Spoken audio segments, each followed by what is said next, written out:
परम पावन श्रीमद् भागवती कथा का आज विश्राम दिवस और आज वृंदावन में भी उत्सव मन रहा है, अयोध्या में भी उत्सव मन रहा है। ये एक तिथि ऐसी आती है साल भर में जहां अयोध्या और वृंदावन में महा महोत्सव होता है, क्योंकि आज विवाह पंचमी है तो श्री राम जानकी विवाह महोत्सव अयोध्या में हो रहा है। और क्योंकि आज विहार पंचमी भी है तो श्री वृंदावन बिहारी लाल बांके बिहारी लाल का प्राकट्य उत्सव है। आज ही के दिन हमारे श्री वृंदावन बिहारी लाल निधिवन राज में प्रकट हुए।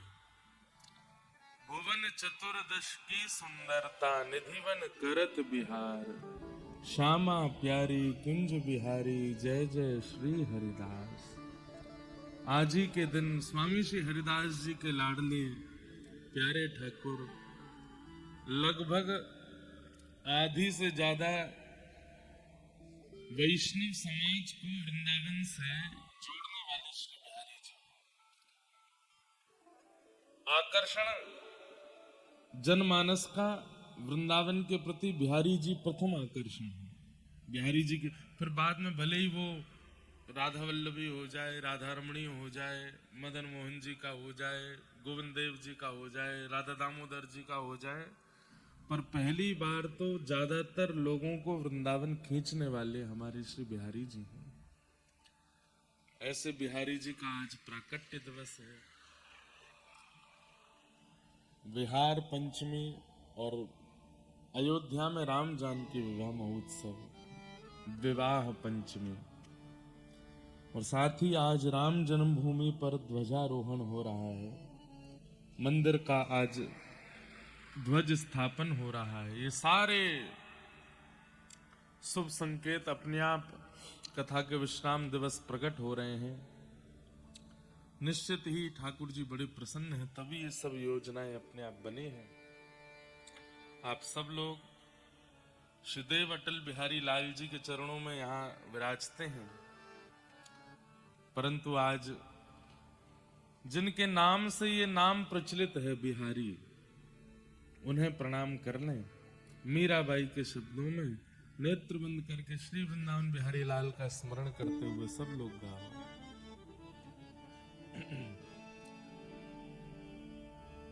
परम मंगल में परात्पर अखिलेश्वर अकारण करुणा वरुणालय भक्तवांछा कल्पतरो तड़िद्वित विनिंदित पीतांबरधारी श्री बालकृष्ण लाल की शब्दमयी वाणीमयी वांगमयी प्रतिमूर्ति हम आप सबके मध्य में विराजमान श्रीमद् भागवत महापुराण को बारंबार प्रणाम। संत जनों की परम कृपा परम इच्छा से एवं हमारे सागर के माननीय विधायक जी शैलेंद्र जी और उनकी धर्म पत्नी अनुश्री जी के परम संकल्प से प्रेम के फलस्वरूप आप सब सागर वासियों के बीच में श्रीमद् भागवत कथा प्रवाह का आज विश्राम दिवस है। हमें यह सेवा करने का अवसर प्राप्त हुआ, इसके लिए हम बड़े भागी हैं।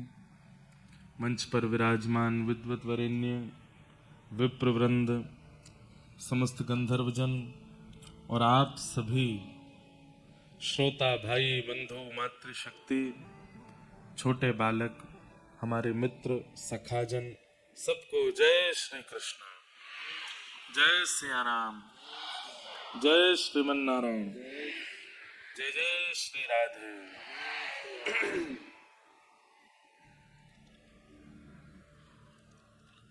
वृंदावन में आज सहज जोड़ी प्रकट भई है। श्री प्रिया प्रियतम दोनों एक रूप भय तब कुंज बिहारी लाल निकुंज से निधिवन राज में विराजमान है।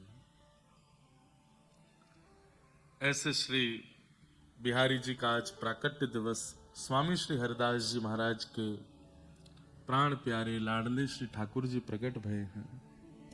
वृंदावन के लाडले हैं, सबके लाडले हैं। ऐसे बिहारी जी को हम बारंबार प्रणाम करते हैं। अधिकतर कथाएं इतनी ज्यादा होती हैं साल भर कि वृंदावन के उत्सवों में हमारी उपस्थिति हो पाना बहुत मुश्किल होता है। लेकिन आज सौभाग्य है, यहाँ कथा विश्राम करके हम तुरंत वृंदावन जाएंगे और बिहारी जी को प्रणाम कर आएंगे। तो हमारे लिए ये, जैसे अगर कोई व्यक्ति चाहे कि एक दिन में सारे तीर्थ वो कर ले भारत के, तो नहीं है संभव। लेकिन आप लोगों का तो ये भाग्य है ही कि आप कथा सुनते हैं और कथा श्रवण से समस्त तीर्थों का आचमन हो जाता है। पर हम कथा सुनाते हैं तो हमारे लिए तो और बड़ी बात है। सुबह सुबह कथा कर लेना और फिर शाम को जाकर के बिहारी जी के जन्मोत्सव पर, प्राकट्य उत्सव पर उनको प्रणाम कर लेना, निधिवन राज तटीय स्थान सब जगह की रज माथे से लग जाना, ये बहुत बड़ी कृपा है। तो आज ये सौभाग्य हमें प्राप्त हो जाएगा, इसीलिए हम सुबह कथा करके प्रस्थान करेंगे ताकि श्री बिहारी जी का आज दर्शन प्राप्त हो जाए। अद्भुत हैं हमारे बिहारी जी। श्री बिहारी जी के चरणों से 12 सोने की मोहर रोज प्रकट होती थी। स्वामी श्री हरदास जी ने जब ठाकुर जी को प्रकट किया तो 12 सोने की मोहर रोज प्रकट होती थी बिहारी जी के चरणों से। फिर कालांतर में कलयुग जब आगे बढ़ने लगा तो फिर स्वामी जी ने विचार किया कि कहीं लोगों की मन बुद्धि स्थिति बिगड़ ना जाए,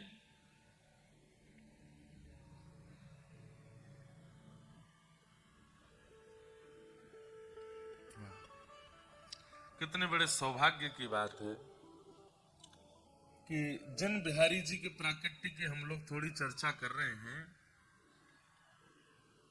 उन्हें प्रकट करने वाले स्वामी श्री हरदास जी महाराज की एक दिव्य परंपरा हमारे वृंदावन में तटीय स्थान है। और एक दिव्य परंपरा जिसका कहीं ना कहीं बहुत प्रगाढ़ कनेक्शन बुंदेलखंड से है, ऐसे गोरीलाल कुंज वाले महाराज जी का आशीर्वचन ऑडियो आया है। तो हमारी भावना तो ऐसी है कि अगर अभी सुना दें सबको, उसके बाद ही हम कथा में प्रवेश करें। महाराज जी का आशीष आया है, आप सब लोग श्रवण कीजिए। श्रीदास श्रीदास श्रीदास। नमः कुंज विहारण्यै नमः कुंज विहारणे नमः श्री हरिदासाय मुख्य सखी अवतारणे श्री राधा लिंगित गात्रायै नमः कुंज विहारणे नमः श्री हरिदासाय भक्ति मार्गाब्ज भानुवे किशोर्युगलं वन्दे वृन्दावन विहारिणं कलात्मानं निकुञ्जस्थं सर्ववेदपरम् श्री भक्त भक्ति भगवंत गुरु चतुर्नाम बपुएक इनके पद वंदन किए ना सही को। हरि शरणम अखिल माधुर्य रसामृत सिंधु अकारण करुणा वर्णालय पतित पावन दीन बंधु दीन हरि प्राण धन जीवन धन दुलारे लाड़ले श्यामा कुंज बिहारी बिहारिणी जी की महती कृपा, जिस कृपा और करुणा के फलस्वरूप श्री सागर धाम हमारे भाई शैलेंद्र भैया, श्री विधायक जी और दीदी श्री अनुश्री जी, उनके सत्संकल्प से सागर वासियों के ऊपर कृपा करुणा करने के लिए श्रीमद् भागवत सप्ताह ज्ञान यज्ञ का समायोजन, जहां ठाकुर जी के लाडले दुलारे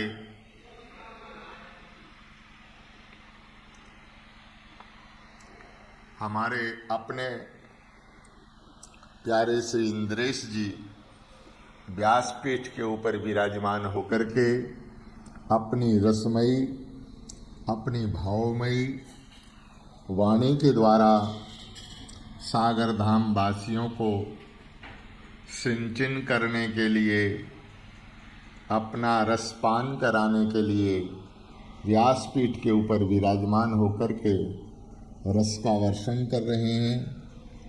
यह श्री जी की अपने आप में विशेष विशेष कृपा है, करुणा है। सागर धाम के लिए हमारे संतों ने कहा है कि अगर उन शब्दों में कहा जाए तो यह मिनी वृंदावन है। वृंदावन का दूसरा स्वरूप ही श्री सागर धाम है, जहाँ श्री साक्षात अटल बिहारी सरकार आचार्य शिव ठाकुर विराजमान हैं, जहाँ एक ने अनेक मठ मंदिर आदि आदि हैं, विराजित हैं। ऐसे सागर धाम के मध्य में और यह कथा रस का वर्षण हो रहा है। दास को भी उपस्थिति देनी थी, और उपस्थिति क्या, हमें तो पूरा 7 दिन वहाँ निवास ही करना था। पहले से उसकी पूर्ण जानकारी नहीं मिली, लेकिन हमारा कार्यक्रम यहाँ बनारस में भगवान काशी विश्वनाथ के चरण कमलों में वही समय था कथा का, श्री काशी विश्वनाथ जी के चरण कमलों का काशी धाम में, और वही समय श्री सागर धाम में था। एक होने के कारण से और दास शरीर से उपस्थित तो नहीं हो पा रहा, लेकिन हम अपने मानसी रूप में हरि भक्तों के मध्य भैया जी की भावना को, विधाई जी की भावना को पूरा करते हुए मानसिक रूप में हम कथा के मध्य विराजित हैं। बस हम श्री जी से कृपा प्रार्थना करेंगे। आज बिहार पंचमी का मंगलमय दिवस है, जहां अनंत नृपति चक्र चूड़ामणि रसिक कमल कुल दिवाकर स्वामी श्री हरदास जी महाराज ने जीवन धन प्राण धन श्री बांके बिहारी जी महाराज को श्री वृंदावन में प्रकट किया है। हमारे रसकों के मध्य वृंदावन की रसोपासना के स्वरूप में आज का जो दिन है ना, ये बिहार पंचमी के नाम से जाना जाता है। और हमारी श्री रसोपासना रामोपासना में यहाँ विवाह पंचमी के रूप में जाना जाता है। आज सियाजू का और श्री राम जी सरकार का विवाह संपन्न हुआ है।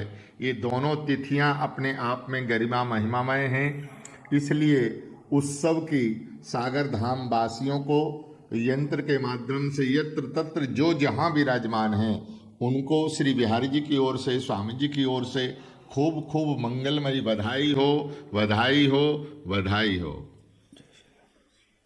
श्री अरदास, श्री अरदास, श्री अरदास। बोलो कुंज बिहारी श्री हरिदास महाराज जी के बहुत सुंदर भाव।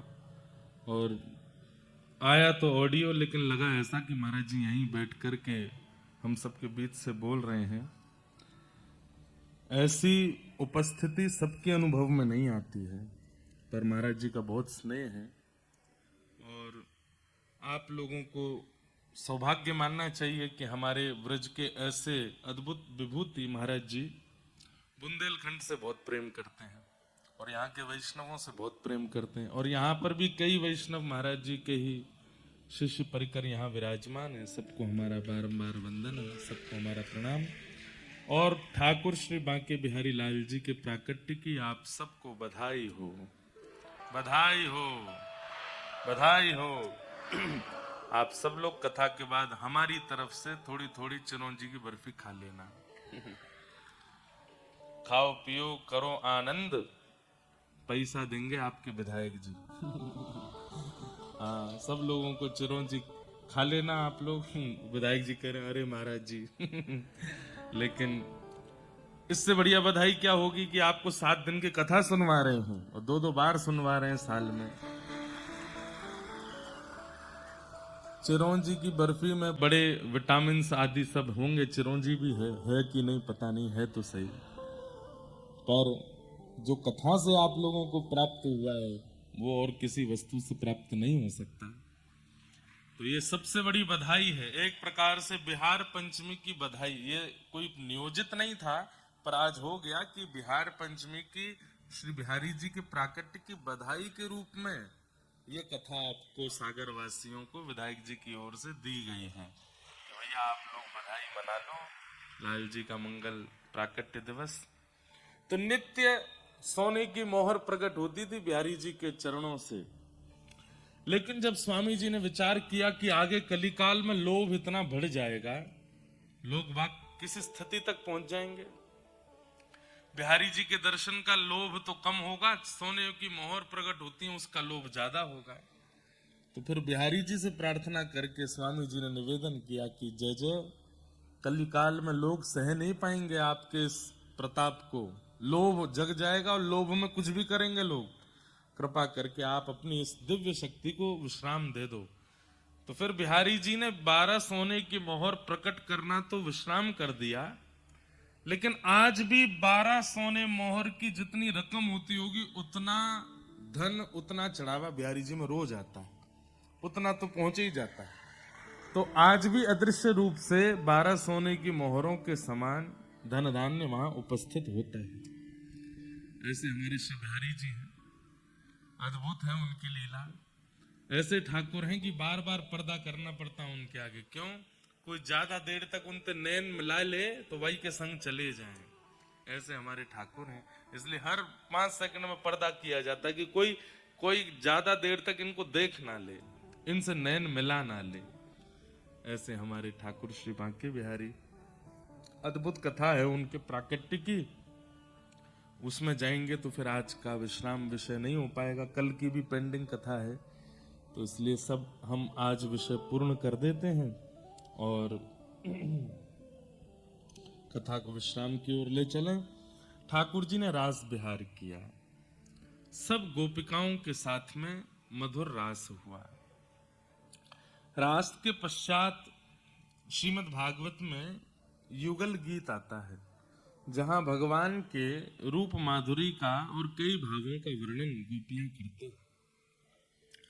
तत्पश्चात मथुरा में कंस का चिंतन बढ़ता जा रहा है, क्योंकि शत्रु कृष्ण पकड़ में नहीं आ रहे हैं।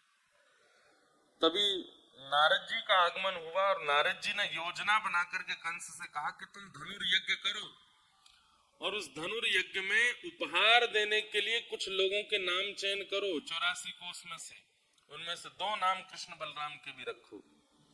उपहार देने के पीछे रखना कि इन्होंने हमारी व्यापार में बड़ी वृद्धि की, उनको उपहार दे रहे हैं, इन्होंने यमुना शुद्धिकरण में काम किया, उनको उपहार दे रहे हैं।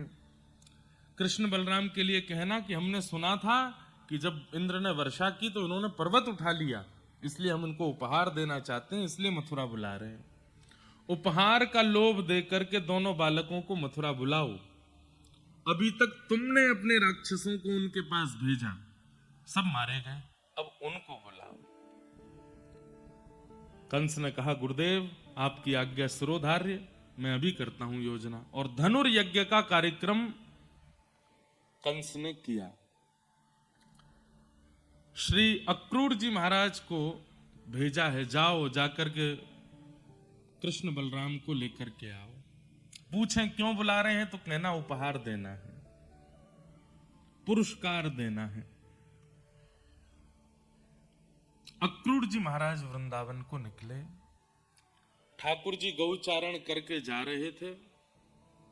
जैसे ही स्वर्ण रथ को मथुरा की ओर से आते हुए देखा, ब्रजवासी सब घबरा गए। हर बार राक्षस आते थे, इस बार स्वर्ण रथ में बैठ के कौन आया है? अक्रूर जी महाराज आए, ब्रजवासियों की भीड़ लग गई, भैया मथुरा से कोई मंत्री आया है, क्या खबर लेके आया? चारों तरफ लोग इकट्ठे हो गए। एक पेड़ के नीचे बैठ करके नंद बाबा ने कही, कहो भैया अक्रूर कैसे आए? पत्र पढ़ के सुनाया कि महाराज कंस ने पत्र लिख करके भेजा है कि आपके दोनों पुत्र कृष्ण बलराम ने इंद्र की वर्षा से व्रजमंडल की रक्षा की, इसलिए हम उनको पुरस्कृत करना चाहते हैं और दोनों बालकों को मथुरा बुला रहे हैं। मथुरा का नाम सुनते ही ब्रजवासी घबरा गए। सब ब्रजवासियों के चित्त में आई, हमें कोई पुरस्कार ना चाहिए, हमें कोई उपहार नहीं चाहिए। और लाला तू तो मना कर दे, कोई उपहार नहीं चाहिए, कहीं ना जाएगो हमारो लाला, और वह दुष्ट कंस के पास तो बिल्कुल ना जाएगो। ठाकुर जी चाहते तो हैं कि मैं हामी भर दूं, लेकिन ठाकुर जी को याद आ रही है। 2 दिन पहले नारद जी ठाकुर जी के पास आए थे और ठाकुर जी से आके कह के गए, भगवान इतने प्रेम इतने भाव से आप लीला ब्रजमंडल में कर रहे हो, कंस को कब मारोगे? कंस को मारना है, काल नेमी का वध करना है, जरासंध के साथ 17 बार युद्ध करके रण छोड़ करके द्वारिका जाना है, 16,108 विवाह करने हैं, महाभारत का युद्ध करा करके गीता का ज्ञान देना है। ये सब आप तभी कर सकते हैं जब आप ब्रज से बाहर निकलेंगे, क्योंकि यहां तो आप प्रभुता भूल करके बैठे हो। सत्य मानिए बंधुओं, भगवान नारद जी से कहते हैं, नारद मैं सच बताऊं? बोले क्या? मैं भूल गया था कि मुझे ये सब भी करना है। इन ब्रजवासियों ने इतना प्रेम दिया है, इतना स्नेह दिया है, मैं भूल गयो कि मुझको मथुरा जानो है, ये सब लीला करनी है। नारद तुम देख लो ना, कोई व्यवस्था बन सके। अगर महादेव सृष्टि को संभाल सकें, ब्रह्मा जी मेरी पदवी ग्रहण कर लें, भगवान ब्रह्मा बन जाएं, मुझे छोड़ दें, मैं त्रिलोकी नाथ नहीं बनना चाहता, मैं सदा इन ब्रजवासियों के पास रह लूं, ऐसी कोई योजना नहीं बन सकती? मैं इन ब्रजवासियों को छोड़ नहीं पा रहा हूं। नारद जी महाराज सिर पकड़ करके बैठ गए। बोले, वेद जिनके रों से प्रकट होता है, मीमांसाएं उत्तर मीमांसाएं आदि जिनकी भ्रगुटी टेढ़ी करने मात्र से प्रकट हो जाती हैं, जहां पर मोह आकर्षण लोभ आदि के नाश की बातें कही जाती हैं, ऐसे परमात्मा आज स्वयं लोभ में दिख रहे हैं, स्वयं मोह में दिख रहे हैं, स्वयं आसक्ति में दिख रहे हैं। नहीं नारद, ये लोभ नहीं है, ये मोह नहीं है, ये आसक्ति नहीं है, ये प्रेम है। मैं परमात्मा हूं, मुझे कोई नहीं बांध सकता, पर इन ब्रजवासियों ने इतना प्रेम दिया है मुझे कि मैं बंध गया हूं इनके पास में, मैं कैसे जाऊं यहां से? नारद जी बोले, मैं आपके पास ज्यादा देर नहीं बैठूंगा, आप तो अलग बात कर रहे हैं। ठाकुर जी मुझे कुछ नहीं पता, परसों कंस का मृत्यु देखना चाहता हूं आपके हाथों, कैसे भी करके निकलिए व्रज से, आपको लोक कल्याण जग कल्याण करना है।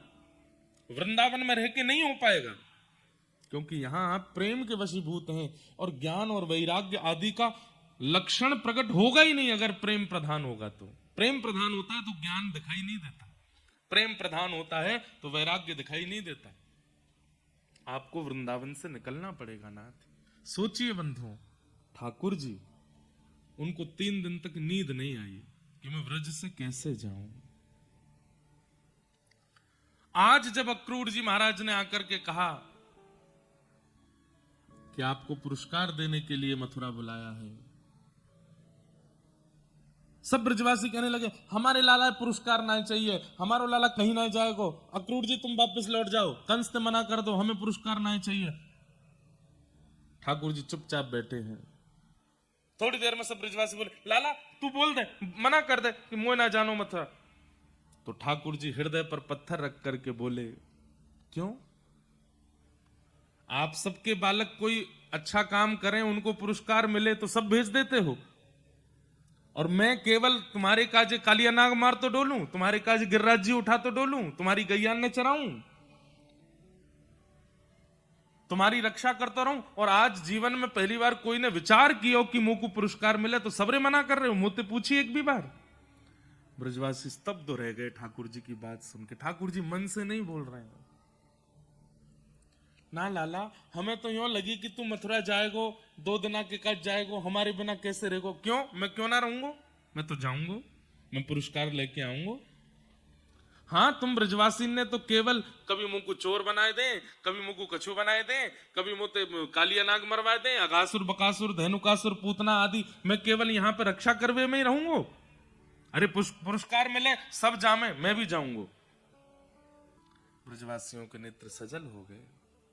लाला हमने यहाँ मारे ना कही, हम तो यहाँ मारे कह रहे कि तू हमारे बिना कैसे रहेगा? क्यों मैं क्यों नहीं रहूंगा? मैं घर में ही बूढ़ा होऊंगा का? मैं बड़ो है क्यों? मैं भी जाऊंगा मथुरा, पुरस्कार लेके आऊंगा। सब ब्रजवासी स्तब्ध हो गए।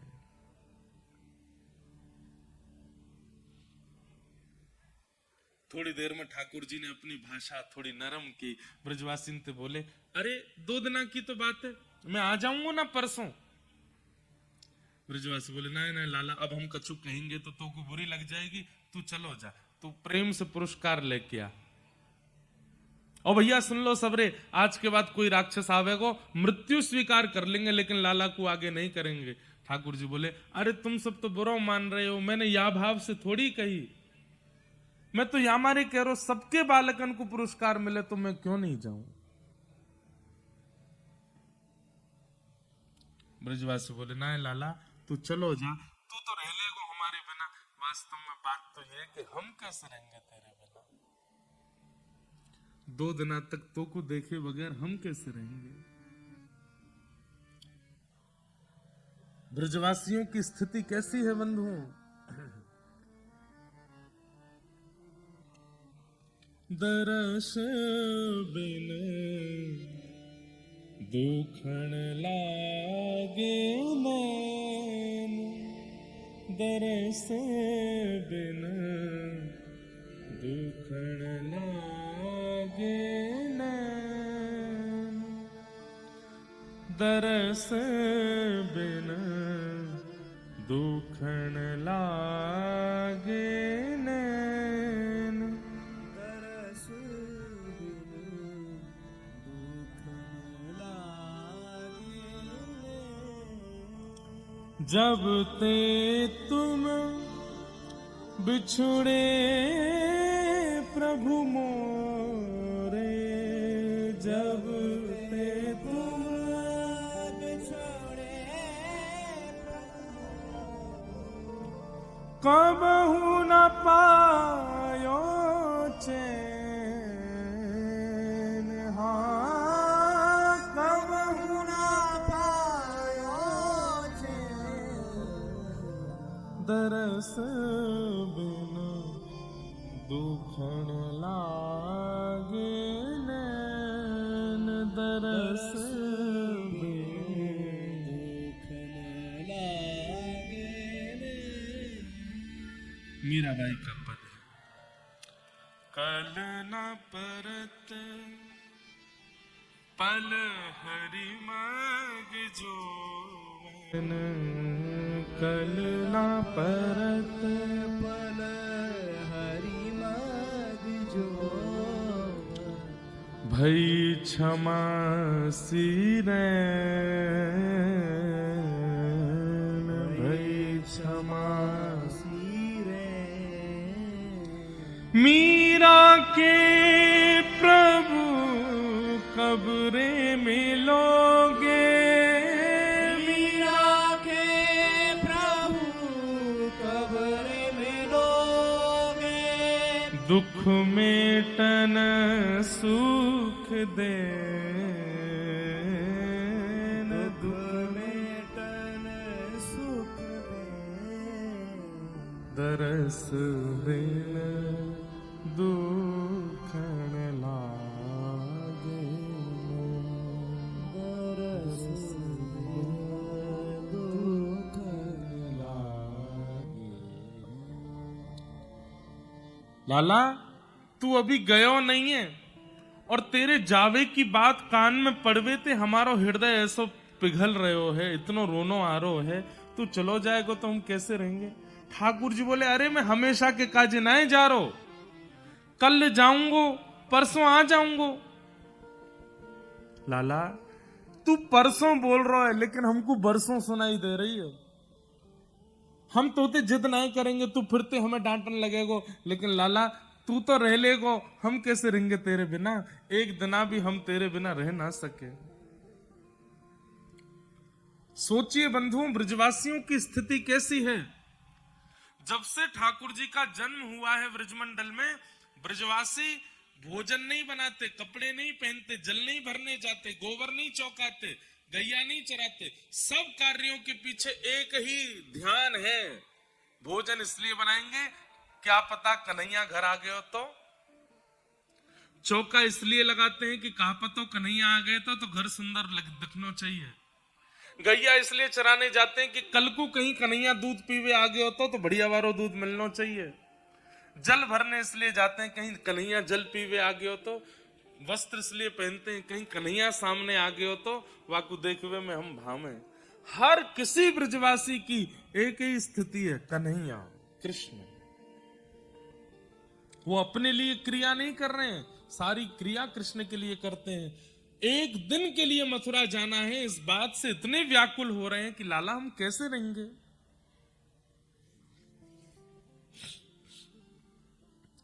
यशोदा मैया आई, लाला का पक्ष लिया, अरे कोई बात ना, लाला को बहुत मन है तो चलो जाएगो, फिर आ जाएगो परसों। नंद बाबा जाएंगे ना साथ में, तुम सबरे ज्यादा मन में कोई विचार मत करो। यशोदा मैया लाला को भीतर ले गई, अपने हृदय से लगायो, और मैया मनी मन पूछ रही है लाला से, लाला तू रह लेगो ना मेरे बिना एक दिन।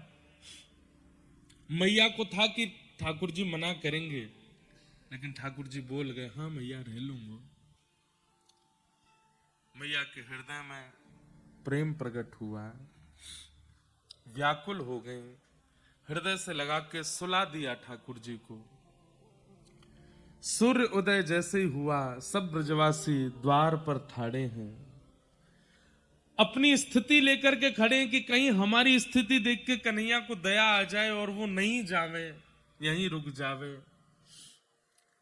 ठाकुर जी तैयार भये, जैसे ही नंद भवन से निकसे, ब्रजवासियों के स्वर नहीं निकल रहे हैं, पर अश्रुओं की अविरल धार गिर रही है नेत्रों से। ठाकुर जी सबके हाथ पकड़ते हैं, सबके गालों का स्पर्श करते हैं, सबके सिर पे हाथ फेरते हैं, मैं आ जाऊंगा परसों, मैं परसों आ जाऊंगा।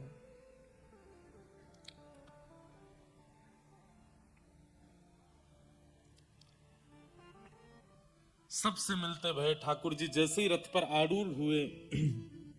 बंधुओं, यहां जब कंस ने अक्रूर जी को भेजा था वृंदावन, तो श्री देवकी मैया को पता चला कि लाला को वापस लावे के काजे अक्रूर जी जा रहे हैं, तो कारागृह में बैठी वही देवकी मैया ने अक्रूर जी को बुलवाया और अक्रूर जी से कहा तुम मेरे लाला को लेवे जा रहे हो? बोले हाँ मैया, अब चिंता मत करो, 11 वर्ष 56 दिन बाद अब आपको लाला वापस आ जाएगा। देवकी मैया बोली मेरो एक काम करके आनो है आपको, ध्यान से सुनियो बंधु। अक्रूर जी महाराज बोले क्या काम मैया? बोले जब लाला को लेके निकलो ना वृंदावन से, नेक्स्ट समय निकाल के यशोदा को एकांत में जाके बता दियो कि ये लाला वाको नहीं है, ये लाला मेरो है। कई लोगों के चित्त में आया होगा कि ये बात देवकी मैया क्यों बुलवा रही हैं, क्या किसी प्रतिस्पर्धा की भावना है या उनके मन में कोई और भावना? नहीं, देवकी मैया जानती हैं कि अब कृष्ण वापस लौट करके व्रज जाने वाले नहीं हैं, और यशोदा इतना ममत्व करती है, इतना प्रेम करती है कन्हैया से कि अगर कृष्ण 2 दिन तक लौट करके नहीं गए तो प्राण निकल जाएंगे यशोदा के।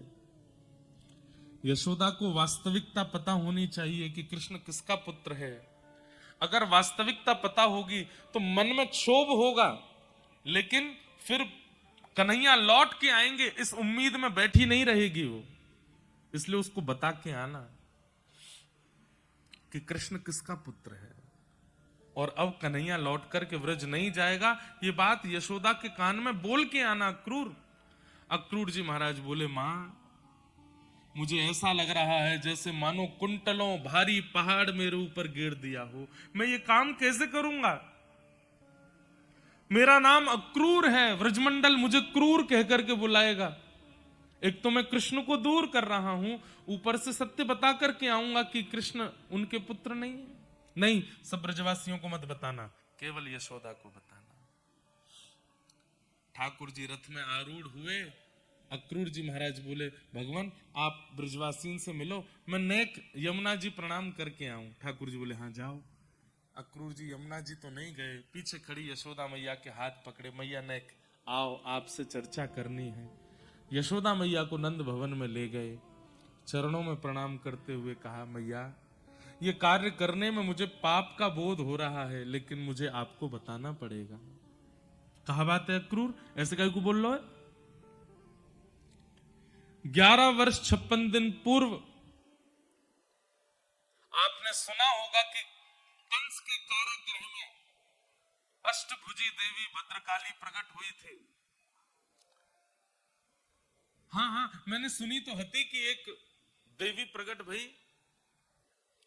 बोले हाँ मां, वास्तविकता यह है कि आपके यहां लाली का जन्म हुआ था और कंस के कारागृह में वसुदेव देवकी के यहां पुत्र का जन्म हुआ। वसुदेव जी ने उस बालक की रक्षा के लिए वहां से लाकर के उस बालक को गोकुल में आपके पास सुला दिया और आपकी पुत्री को ले जाकर के कंस को दिया।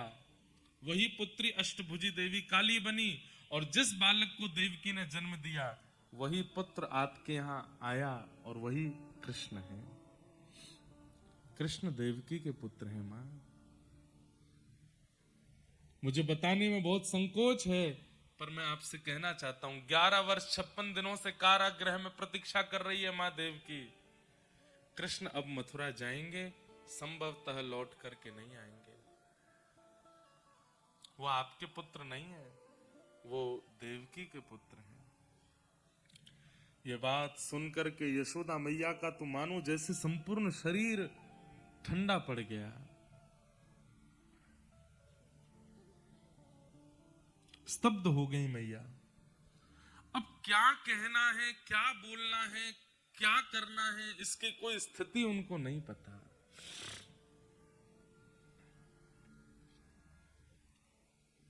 अक्रूर जी महाराज बोले, मैया मुझे आज्ञा दो, अब मैं जाऊं। और प्रणाम करके अक्रूर जी चले गए। मां रोकना चाह रही है पर शब्द नहीं निकल रहे हैं, मानो जैसे देह खड़ा है और आत्मा निकल चुकी हो देह से। ऐसी स्थिति यशोदा मैया की हो गई। अक्रूर जी वापस रथ में जाकर के बैठे। रथ जैसे ही आगे बढ़ा, ब्रजवासियों के रोने की कोलाहल की आवाज आने लगी, कन्हैया मत जाओ मत जाओ। सुनकर के यशोदा मैया व्याकुल हुई, दौड़ी, जैसे तैसे संभाल करके नंद भवन से बाहर आई। कन्हैया रुक जा, अरे मेरे लाला नेक रुक जा। ठाकुर जी के पीछे दौड़ने लगे। ठाकुर जी ने जैसे सुना कि यशोदा मैया दौड़ रही हैं, कूद पड़े चलते रथ से, दौड़ करके मैया से जाके लिपट गए। अरे मैया तू काय को ऐसे परेशान हुए? अरे मैं आ जाऊंगा ना, तू काय को ऐसे रो रही है? अब तू ही रोवेगी तो सबन की हालत क्या हो जाएगी। ऐसे मत रोवे मैया, मैं आ जाऊंगा। यशोदा मैया बोली, हाँ लाला मुझको पता है तू आ जाएगा, नेक रुक जा। और यशोदा मैया अपने हाथों से लाला के सर्वांगीण अंग का स्पर्श कर रही हैं। नेत्र कैसे हैं, नासिका कैसी है, केश कैसे हैं, ओष्ठ कैसे हैं, कान कैसे हैं, थोड़ी कैसी है। सर्वांगीण अंग का स्पर्श मानो अपने अंदर ले रही हैं, क्योंकि अब ये स्पर्श दोबारा मिलेगा नहीं। और सर्वांगीण अंग का स्पर्श करते हुए अंत में जैसे ही घुटने छूते हुए मैया ने चरण पकड़े, ठाकुर जी बैठ गए। मैया ऐसा मत करे, ये कहा कर रही है तू? लाला मुझको आज सब सच पतो चल गयो है, तू मेरो लाला ना है, तू तो देवकी को लाला है।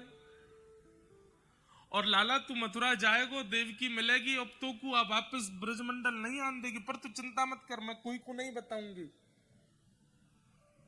मेरो लाला अब वापस नहीं आवेगो। सुन करके ठाकुर जी रोने लगे। नहीं मां ऐसे मत कहो। मैया बोली, देख लाला अब तू ज्यादा हल्ला मत करियो, तू चलो जा, लेकिन मेरी एक बात मान जा। बोले कहा, अब तू जीवन भर मत आइयो वृंदावन, लेकिन तो को कभी खबर पड़ जाए कि यशोदा के प्राण निकरवे वारे हैं, अब मैं तेरी मैया नहीं हूं, अब तो मैं तेरी धाई मां हूं। धाई मां कौन हुए? जो मां जन्म देवे वो मां, और जो बालक को पाले पोसे संग रखे खिलावे पिलावे वो धाई मां है। यशोदा बोली, मैं तो तेरी धाई मां हूं ना। ठाकुर जी रो रहे हैं, चरण पकड़ रहे हैं। नहीं मां ऐसे मत बोलो, आप मेरी मैया हो। देख लाला अब तू मेरी बात सुन, मैं इतनी निष्ठुर नहीं हूं कि कोई के बालक को वा की मैया से दूर करूं, तो देवकी के पास जा। बस तो को जब पता चल जाए ना कि यशोदा प्राण त्याग व्यवहारी है, बस वाह दिना वापस आए जाइयो, और मैं अपने श्वासन को बचाए के रखूंगी। मेरो लाला आवेगो तभी अंतिम श्वास लूंगी, तो को खबर पहुंच जाएगी कि मैं प्राण त्याग व्यवहारी हूं। बस आए जाइयो, मैं प्राण नहीं त्यागूंगी। जैसे ही तू सामने आवेगो, बस मेरे सर को अपनी गोद में रख लियो, मैं अपने लाला को देखती रहूंगी, या कि रूप माधुरी को दर्शन करती रहूंगी, और देखते देखते तू को देखते देखते प्राण त्याग दूंगी लाला। बस ये मेरी अंतिम इच्छा है, या को पूरी कर दियो, और मैं तो से कछु ना मांग रही। और अपना ध्यान रखियो लाला, खूब प्रसन्न रहियो। कहते कहते कहते यशोदा मैया बेहोश हो गई। ठाकुर जी की बड़ी विचित्र स्थिति हो गई है। आज परमात्मा को अपनी स्थिति पर संशय हो रहा है कि मैं सच में परमात्मा हूं। ये ब्रजवासियों ने कैसे प्रेम पाश में मुझे बांध लिया है, जिसको कभी कोई आसक्ति नहीं होती, जिसको कभी मोह नहीं होता, जिसको कभी किसी के प्रति आसक्ति नहीं होती, आज वो कैसे बंध गया है इन ब्रजवासियों से।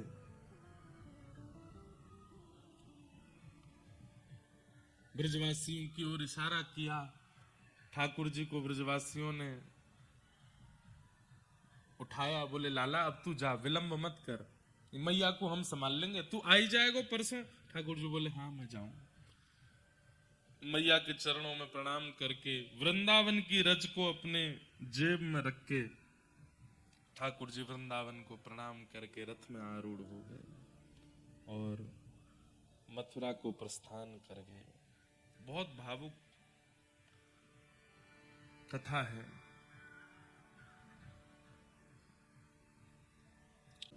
पर हम अब और अधिक इस विषय पर नहीं बोलेंगे।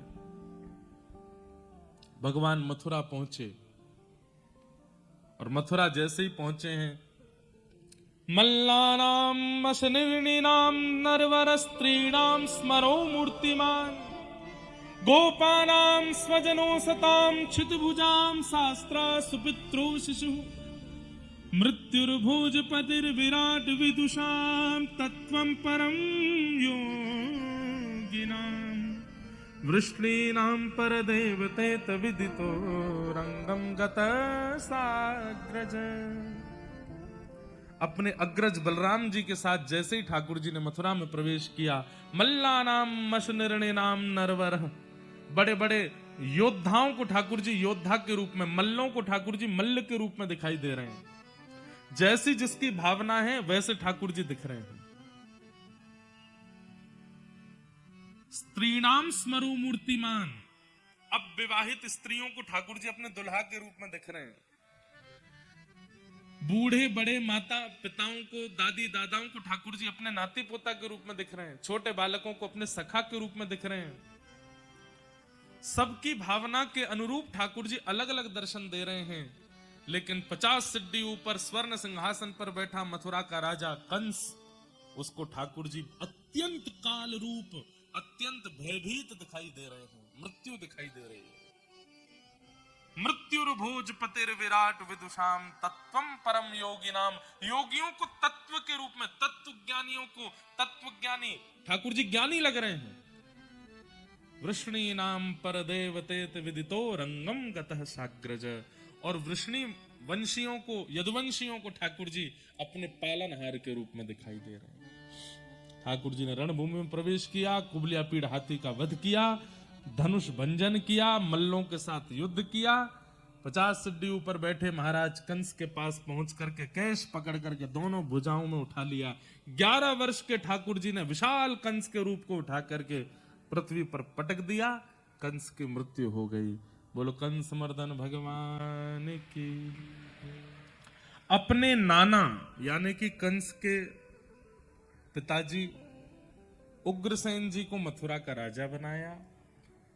ठाकुर जी तुरंत दौड़ करके कारागृह में गए और वहां जाकर के देवकी और वसुदेव अपने माता पिता को मुक्त किया।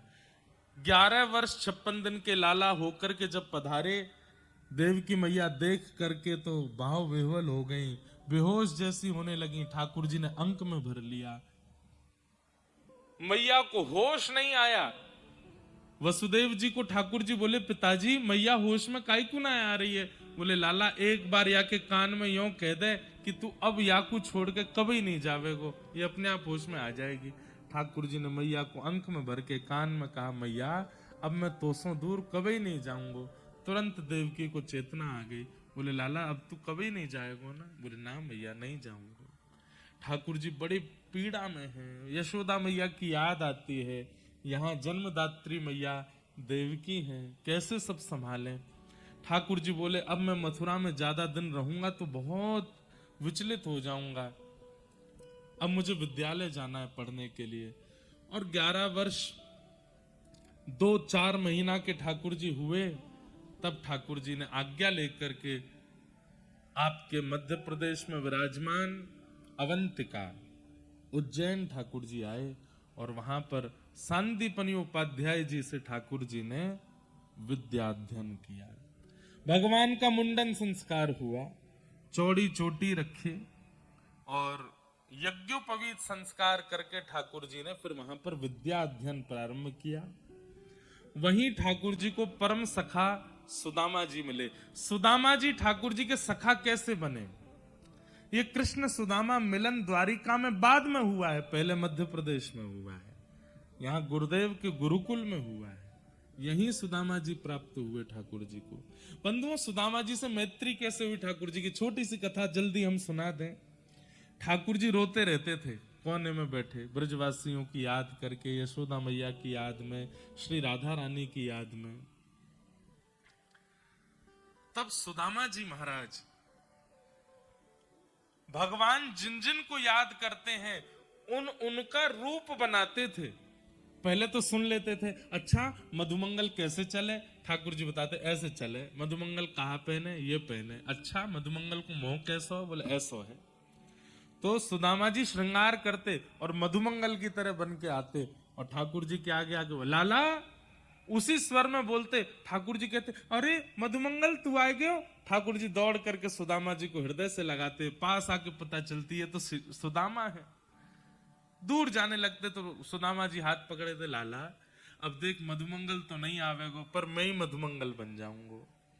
स्वयं ही श्रीदामा बन जाते हैं। अरे कहां तक कहें, कभी कभी तो स्वयं यशोदा बन करके आ जाते हैं। ठाकुर जी गोद में लेट जाते हैं सुदामा जी की और अंक में भर के कहते हैं, मैया मुंह को अपना दूध पिवाए दे। सुदामा जी हृदय से लगा लेते हैं। ठाकुर जी के इतने विरह काल में यदि कोई सहारा बना ठाकुर जी का, बंधुओं यहां ब्रजवासी तो झुंड में हैं, ब्रजवासी तो अनेक हैं। अरे पीड़ा के समय पर यदि बहुत लोग आ जाते हैं ना तो पीड़ा थोड़ी कम होने लगती है, क्योंकि बांट लेते हैं सब में। पर ठाकुर जी के पास तो कोई भी नहीं है, केवल सुदामा है। इसलिए सुदामा के भाव से ठाकुर जी अपनी पीड़ा बांट लेते हैं। इसलिए ठाकुर जी ने परम सखा बना लिया श्री सुदामा जी को। कुछ वर्षों तक गुरुदेव के पास गुरुकुल में अध्ययन किया। अध्ययन पूर्ण करने के बाद भगवान ने सुदामा जी को हृदय से लगाया और कहे, सखा अब जल्दी मिलेंगे। और भगवान मथुरा पधारे। मथुरा आते ही भगवान का राजकुमार भेष बना दिया। भगवान ने कहा, हम राजकुमार नहीं बनना चाहते, ना हमें राजा बनना ना राजकुमार, नाना जी को ही रहने दो। व्रज की बहुत याद आई तो भगवान ने उद्धव जी को वृंदावन भेजा। उद्धव जी बोल के गए थे कि मैं शाम तक आ जाऊंगा, लेकिन 6 महीने लगे उद्धव जी को। वृंदावन गए तो 6 महीना बाद लौट करके आए। भगवान ने उद्धव जी से कहा, उद्धव तुम तो कह के गए थे शाम तक आ जाऊंगा, फिर इतना लंबा समय क्यों लगा? उद्धव जी चरणों में गिर गए, बोले भगवान आगे की लीला किसी और को सौंप दीजिए, मुझे दे दीजिए, मैं आपकी आगे की लीला कर दूंगा, मैं गीता का ज्ञान कर दूंगा, मैं महाभारत के युद्ध में अर्जुन का सारथी बन जाऊंगा, सब द्वारिका लीला आदि में आप मुझे पूरा सौंप दीजिए, मैं आगे की पूरी लीला में, आप तो वृंदावन जाओ, आपके लिए इस ब्रह्मांड में वृंदावन से सुंदर स्थान नहीं है। नाथ कितना प्रेम करते हैं ब्रजवासी आपसे, आप वापस चले जाओ। भगवान ने उद्धव को हृदय से लगाया, उद्धव ये संभव नहीं, अब लीला आगे बढ़ाने के लिए मुझे जाना पड़ेगा, लेकिन मुझे बहुत प्रसन्नता है कि अब वृंदावन तेरे अंदर बस गया है, अब जब भी मुझे व्रज की याद आएगी मैं तुझे बुला लूंगा, तुझे बैठा लूंगा। क्यों? क्योंकि गोपियों ने तुझे प्रेम सिखा करके भेजा है। बंधुओं, उद्धव कृष्ण संवाद अद्भुत है, अभी समय नहीं, मैं नहीं उसमें प्रवेश कर सकता, अद्भुत है।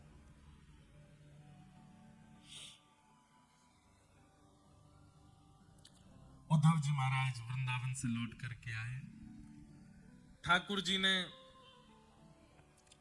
पूरी मथुरा को व्यवस्थित कर दिया। तभी कंस के ससुर जरासंध ने मथुरा पर चढ़ाई कर दी। भगवान ने 17 बार उनको हरा दिया।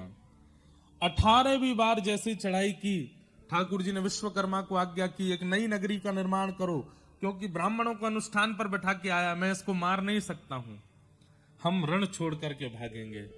और समुद्र के बीच में नई नगरी का निर्माण हुआ। ठाकुर जी बलराम जी का हाथ पकड़ करके युद्ध करते करते रण छोड़ करके भागे। ठाकुर जी का नाम पड़ा रण छोड़ राय। बोलो रण छोड़ राय भगवान की, द्वारिकाधीश की। द्वारिका यदुवंशियों को लेकर के ठाकुर जी पहुंचे। वहां जाकर के पुनः उग्रसेन जी का फिर से राज्याभिषेक किया और द्वारिका का राजा भी उग्रसेन को बनाया। लेकिन पूरी द्वारिका नगरी ठाकुर जी को ही राजाधिराज कहती है।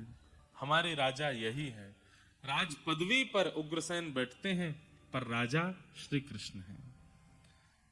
बलराम जी का विवाह रेवत राजा की पौत्री के साथ, रेवती के साथ में हुआ और कुंडनपुर के राजा, विदर्भ के राजा भीष्मक की पुत्री रुक्मणी जी के साथ में भगवान कृष्ण का विवाह हुआ।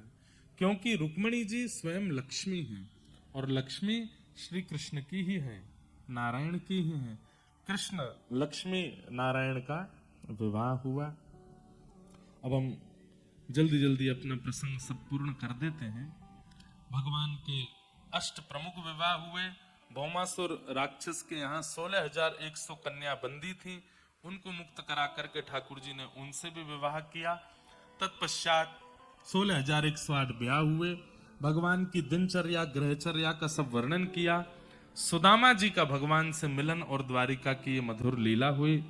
तत्पश्चात भगवान के यदुवंश को श्राप लगा। क्यों लगा श्राप? क्योंकि स्वयं ठाकुर जी सब यदुवंशियों को समझाते रहते हैं कि भैया सत्संग मत छोड़ा करो, मैं परमात्मा हूं, तुम मेरे परिवारी हो। इस बात में आकर के कथा में जाना, मंदिरों में जाना, अनुष्ठान सत्संगों में जाना बंद मत करो। यदुवंशी बोलते जब परमात्मा हमारे सगे संबंधी हमारे ही परिवार के, तो हमको कथा में जाने की क्या आवश्यकता है। ठाकुर जी कहते हैं परमात्मा साथ है, परंतु जीवन जीने के लिए सत्संग बहुत आवश्यक है। लेकिन यदुवंशियों ने सत्संग कभी किया नहीं। कथा आदि होती भी थी तो कभी कभी जाते थे कथा में, 2 मिनट के लिए मुंह दिखाते और चले जाते, कथा सुनते ही नहीं थे। लोग बाग कहते आप कथा सुना कीजिए, तो यदुवंशी कहते हमको क्या जरूरत है, ठाकुर जी हमारे फूफा लगते हैं, ठाकुर जी हमारे मामा लगते हैं, किसी के चाचा लगते हैं। इसके कारण यदुवंशियों की बुद्धि विवेक युक्त नहीं बन पाई और एक दिन वो किया जो नहीं करना चाहिए था। ठाकुर जी समझाते थे देखो तुम सत्संग करते नहीं हो, संतों का अगर तुमने कभी अपमान किया, अपराध किया, तो मैं भगवान होके भी तुमको नहीं बचाऊंगा।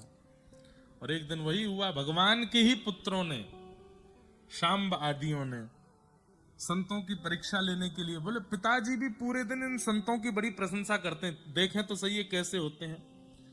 और शांब को साड़ी पहना करके, भगवान के पुत्र को साड़ी पहना के, घूंघट लगा के, पेट में पोटला बांध के, एक गर्भवती नारी जैसे बना के उसको ले गए। महाराज नई बहू आई है, आप सब संत जनों के पास तो दिव्य दृष्टि है, देख के बताओ पेट में लाला है कि लाली। संतों ने दिव्य दृष्टि से देखा, पहचान गए, हमारी परीक्षा लेने आए हैं, भगवान के पुत्र को साड़ी पहना करके हमारे सामने हमारा मजाक उड़ाने आए हैं। ये भगवान का पुत्र शांब है जिसको तुम साड़ी पहना के लाए हो, जाओ हमारा उपहास किया, हम श्राप देते हैं, इसके पेट से लोह पिंड निकलेगा जिससे तुम्हारा पूरा यदुवंश नष्ट हो जाएगा। साड़ी हटा करके देखा तो वो पोटला लोह पिंड बन गया। उग्रसेन राजा के पास दौड़े दौड़े भगवान के सब पुत्र गए, बोले आप ऐसे ऐसे हो गया, हमसे गलती हो गई, अब आप बताओ। बोले तुम लोग मानते नहीं हो, सब अपराध करते हो, अब क्या करें? बोले इसको घिस के समुद्र में फेंकवा दो, कुछ नहीं होगा। समुद्र में पूरा लोह पिंड डलवा दिया घिस करके, लेकिन लहरों के कारण वो द्वारिका के चारों तरफ एरका नाम की विषैली घास बन गया। एक दिन यदुवंशी सब सोचने लगे अब तो हमारा नाश हो ही नहीं सकता, हमने लोह पिंड भी घिस के फेंकवा दिया। एक दिन आपस में खेलते खेलते किसी बात पर झगड़ा हुआ, थोड़ा झगड़ा। एक बात और सुनिएगा, गैर सत्संगी व्यक्ति जो सत्संग नहीं करता, इतनी सी बात पर उसको इतना बुरा लगता है, लेकिन सत्संगी व्यक्ति के साथ इतना बुरा कर दो तो भी उसको इतना ही लगता है। अब जरा सी कोई बात हो गई, खेल खेलते खेलते यदुवंशियों को इतना बुरा लग गया, अच्छा तुमने हमारे साथ ऐसा किया, तुम जानते हो हम कौन लगते हैं कृष्ण के। इसी बात पर लड़ाई झगड़ा करते करते यदुवंशियों में ऐसा युद्ध भिड़ा, समुद्र के तट पर जाकर के वही एरका नाम की घास एक दूसरे पर फेंकने लगे, स्पर्श होते ही सब यदुवंशियों का नाश हो गया। भगवान अटारी पर खड़े खड़े देख रहे थे, बोले ये मेरे ही वंशधर हैं, इनका नाश करना आवश्यक था, नहीं तो यही भार बन जाएंगे पृथ्वी पर। बलराम जी महाराज क्षीर सागर में प्रवेश कर गए और श्री ठाकुर जी उद्धव जी को ज्ञान उपदेश करते हैं। बहुत ध्यान से सब लोग सुनिए, उद्धव जी को ज्ञान उपदेश करते हैं। अभी कुछ महीने पहले बद्रीनाथ में कथा हुई थी, वहां पर यही प्रसंग सुनाया था, कृष्ण उद्धव संवाद। भगवान ठाकुर जी ने उद्धव जी को उपदेश किया और उपदेश के उपरांत उद्धव जी ने कहा नाथ आप चले जाएंगे तो हम कैसे रहेंगे। भगवान ने कहा मेरी ओर देखो उद्धव, ध्यान से देखो। अपनी पूरी लीला का स्मरण करके ठाकुर जी एक दिव्य ज्योति में प्रकट हो गए, आकाश में 7 बार भ्रमण किया और 7 बार भ्रमण करते हुए तिरोधाय प्रविष्टोयम श्रीमद् भागवतार्णवम, चतुश्लोकी भागवत में ठाकुर जी आके विराजमान हो गए और कह दिया उद्धव कलिकाल में यदि मेरा अनुभव करना है, मेरा आश्रय चाहिए, तो श्रीमद् भागवत जी की कथा श्रवण करना, ये मेरा ही स्वरूप है, मैं ही साक्षात भागवत के रूप में विराजमान रहूंगा। वही चतुश्लोकी भागवत लेकर के श्री उद्धव जी महाराज निकल पड़े बद्रिकाश्रम। मैत्रेय मुनि गए विदुर जी के पास, नारद जी ने वही चतुश्लोकी भागवत वेदव्यास जी से जाकर के उसका विस्तार करवाया, जिसे हम आप सब लोग आज श्रवण कर रहे हैं। ठाकुर जी लीला पूरी करके चले गए, उद्धव जी महाराज बद्रिकाश्रम चले गए। अर्जुन को भगवान ने एक दायित्व दिया था कि मेरी 8 पत्नियों को लेकर तुम वृंदावन चले जाओ, क्योंकि मेरे जाते ही द्वारिका डूब जाएगी। अर्जुन समस्त अष्टपट रानियों को लेकर के वृंदावन जाने लगे, पर बीच मार्ग में ठाकुर जी ही एक अपहरणकर्ता बन के आए और 8 पत्नियों का हरण कर लिया। अर्जुन अपने गांडीव धनुष को चलाता रह गया, लेकिन पकड़ ही नहीं पाया। भगवान ने अर्जुन को भी बता दिया गांडीव धनुष बलवान नहीं है, मैं साथ था इसलिए गांडीव धनुष बलवान था, मेरे बिना गांडीव धनुष भी किसी काम का नहीं। क्योंकि अर्जुन को भी एक सूक्ष्म लोभ और अहम था कि मैं गांडीव धनुषधारी अर्जुन हूं। ठाकुर जी ने वह मोह भी दूर कर दिया अर्जुन का। अर्जुन ने जाके पांडवों को बताया कि भगवान लीला पूरी करके चले गए। पांडवों ने परीक्षित को राजा बना दिया। परीक्षित राजा से एक दिन अपराध हुआ, संत का अपमान किया, 7 दिन में मरने का श्राप लगा। सुखदेव जी ने आकर के कथा सुनाई, आज 7वां दिन कथा विश्राम। सुखदेव जी ने परीक्षित से पूछा, परीक्षित मैंने तुम्हें 7 दिन तक कथा सुनाई, क्या समझ में आया? तब परीक्षित जी महाराज बोले कि नाथ मुझे यही समझ आया कि मृत्यु मेरी नहीं होगी, मृत्यु शरीर की होगी, मैं तो नित्य मुक्त शुद्ध एक आत्मा हूं, इस देह का त्याग करके परमात्मा को प्राप्त हो जाऊंगा। शुक्राचार्य जी बोले बस अब इससे अधिक और तुम्हें कुछ नहीं सुनाना, अब तुम बस प्रेम से प्रतीक्षा करो।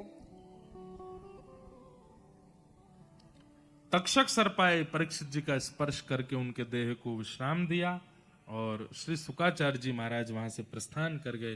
बोलो सुखदेव जी महाराज की। मार्कंडे ऋषि ने प्रलयकालीन भाव का दर्शन किया, आदि आदि सब कथाएं सुनाई गई। भागवत जी का अंतिम श्लोक सब लोग 3 बार मेरे साथ बोलेंगे। भवे भवे यथा भक्ति, भवे भवे यथा भक्ति। इतनी संख्या में आप लोग हैं। भागवत जी के विश्राम के 2 श्लोक हैं। कम से कम इनको बहुत भाव से और ऊंचे स्वर में शुद्ध उच्चारण कीजिएगा। नेत्र बंद करके अपने इष्ट का ध्यान करते हुए बोलो। भवे भवे यथा भक्ति, पादयोस्तव जायते, तथा कुरुष्व देवेशः, नाथस्त्वं नो यतः प्रभो। नाम संकीर्तनं यस्य सर्वपाप प्रणाशनो। प्रणामो दुख समनः, तं नमामि हरिं परम्। नाम संकीर्तनं यस्य सर्वपाप प्रणाशनो। प्रणामो दुख समनः, तं नमामि हरिं परम्। अंतिम बार बोलो। नाम संकीर्तनं यस्य